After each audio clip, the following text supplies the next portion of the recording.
Okay, so sorry about that. If you were just on, had to jump off for a second, getting back on. So heading into Shabbos Hanukkah, and as I had just mentioned in the video I just deleted, we are going to light menorah and then we light the Shabbos candles, all happening in a mere half hour plus. So I wanted to quickly speak about the Torah portion this week of Miketz, which has a huge contrast of two dreams, the dream of Joseph and the dream of Pharaoh. And it's really fascinating because they're both dreams. They're both these ideas. It says with the dream that a dream is 1/60th prophecy, that there is this prophetic idea related to a dream, the concept of having something that we are hoping for, dreaming of. We use it colloquially as well. And they both have dreams. And yet it says in this week's Torah portion regarding the dream of Pharaoh, of Pharoah in Hebrew, and actually his name has the letters which spell Pharoah, the evil mouth. There's the idea also with dreams, just as an aside, but being that we're currently celebrating Hanukkah, and it's actually in this month of Kislev, the month where we celebrate Hanukkah, that we read all of the dreams of the Torah. It is the month, the time period with the longest nights, the most amount of darkness, where we combat darkness by adding in our light, by increasing in our light. And it says that our dreams, hakol holech acharei hapet, that everything follows the mouth, and that when we are interpreting those dreams, we should spin them like the dreidel so that they're a positive, so that they are miraculous, right? We say the dreidel has the letters for nes gadol haya po, ideally, when we are in Israel, that a great miracle happened here.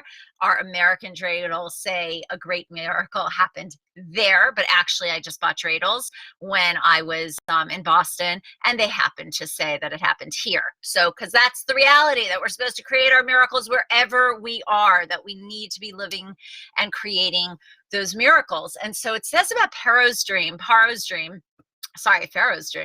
that he was standing above the Nile, and that's where his dream took place. And first of all, there's this concept that the Nile was like godlike to the Egyptians, but he was above it, right? So God is useful when I need him, when I want him, but ultimately I run the show, right? That's the Pharaoh-like mentality.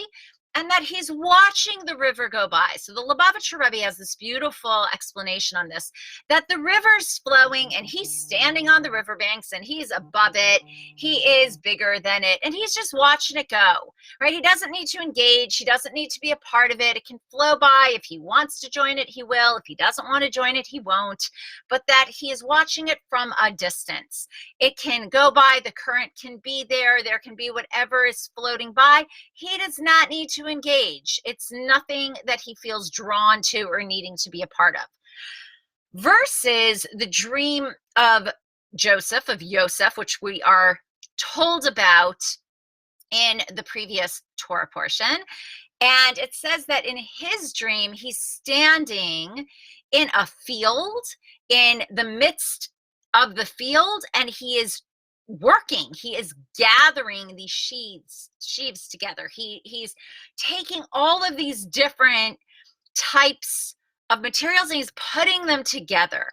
And the Rebbe explains that, and in a different reference to a dream, it actually says, and God is standing above him.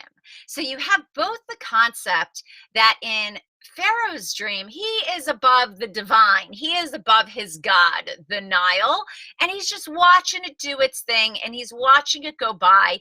And it's the kind of concept that I'm going to live my life as I see fit, how I want. And if I want to get involved with things, and if I want to do something, I will. But ultimately, it's all about me. Versus this idea, there's a God above me.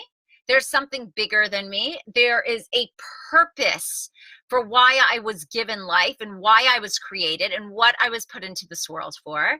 And when I dream, it's bigger than me. It's not just about me. My dream needs to encompass more than just my individual self. I have a responsibility to this world if I am going to be here. And what is that responsibility? To gather together, to toil, to work, to put in that effort to bring things together, to unify, to create peace, to create, a sense of togetherness. That's my responsibility. I'm not just watching it fly by. I'm not watching it go by and I'm standing and admiring from a distance, but I need to be in there. I need to be involved.